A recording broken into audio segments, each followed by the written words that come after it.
Hello বন্ধুরা, কেমন আছো সবাই? তো দেখো, সকাল সকাল উঠেই দেখি এরকম রাস্তাঘাট পুরো ভেজা। তো দেখেই মনটা খুবই খুশি হয়ে গেল, কারণ আজকে অতটা গরম পড়বে না, বৃষ্টি হয়েছে, গাছগুলোতেও আমার জল দিতে হবে না। তো এটা একটু কাজের থেকে রিলিফ পাওয়া গেল।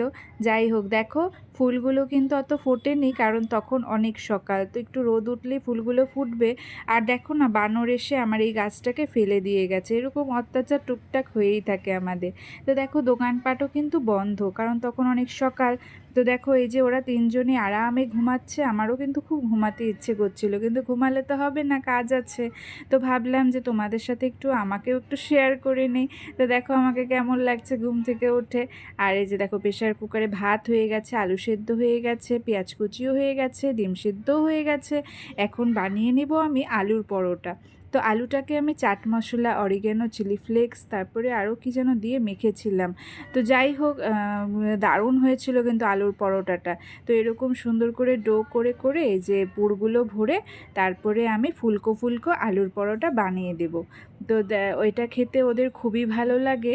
আর যেহেতু ময়দাটার মধ্যে আমি একটু আটা ময়দা মিক্সড করে ভালো করে ময়াম দিয়েছিলাম, তো এটা কিন্তু অনেকক্ষণ পর্যন্ত নরমও থাকে। তো লম্বা লম্বা সাইজ করেছিলাম, কারণ আমার ছেলের টিফিন বক্সটা লম্বা।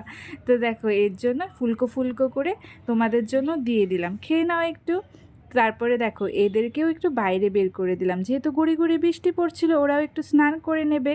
আর আমিও কাজগুলো সেরে দেখো স্নান করে নিয়েছিলাম। তারপরে দেখো উপরে আমার ব্যালকনিতে এই যে এই ফুলগুলো ফুটেছিল, তো এগুলো নিয়ে যাচ্ছি প্লাস্টিকে করে নিচ্ছে। আর এই যে দেখো কালকে যে কলিগুলো দেখিয়েছিলাম, তো এই জোড়া কলিতেই জোড়া ফুল ফুটেছে, জোড়া লাল জবা। তো এগুলোকে নাকি মায়ের চরণ বলে। তো দেখো কি সুন্দর আমাদের বাড়িতে ফুটেছে।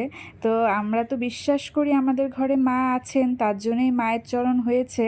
তো যাই হোক, মাকেই উৎসর্গ করলাম এই ফুলটা। আর সত্যি কথা বলতে আজকে পুজো দিয়ে এত যে মনটা শান্তি লাগছিল, ফুল দিয়ে এত সুন্দর করে সাজিয়েছিলাম, এখানেই আমার বসে থাকতে ইচ্ছে করছিল।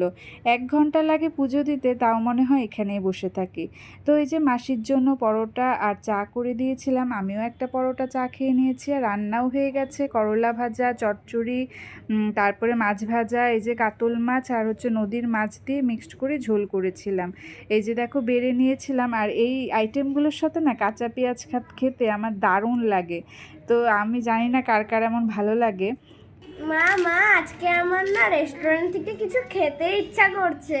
এই যে ছেলের আবার রেস্টুরেন্ট থেকে বাইরের খাবার ঠিক খেতে আছে, ইচ্ছে চল। করছে। তো আমি যেহেতু এত ভালো ভালো রান্না করতে আমি ভালোবাসি, তো বাইরের থেকে কেন অর্ডার করব? সত্যি কথা বলতে আমার কিন্তু রান্না করতে ভীষণ ভালো লাগে, আমার একটুও আলসি লাগে না। তো ভাবলাম আজকে ওদেরকে টিফিনে মোগলাই বানিয়ে দেই। তো এই যে এইভাবে সুন্দর করে বানিয়ে নিয়েছিলাম, খেতে কিন্তু দারুণ হয়েছিল। কারণ এই যে ডিমের গোলাটার মধ্যে না আমি অল্প গরম মশলা দিয়ে দিয়েছিলাম। আর সত্যি মানে এত সুন্দর হয়েছিল খেতে, সস দিয়ে দারুণ লেগেছিল খেতে। তো এইভাবে যে ওর বাবাকেও ডাক দিলাম, একটু আসো, একটা জিনিস বানিয়েছি খেয়ে যাও। ও খেয়ে ভালোই বলেছিল। Thank you for watching.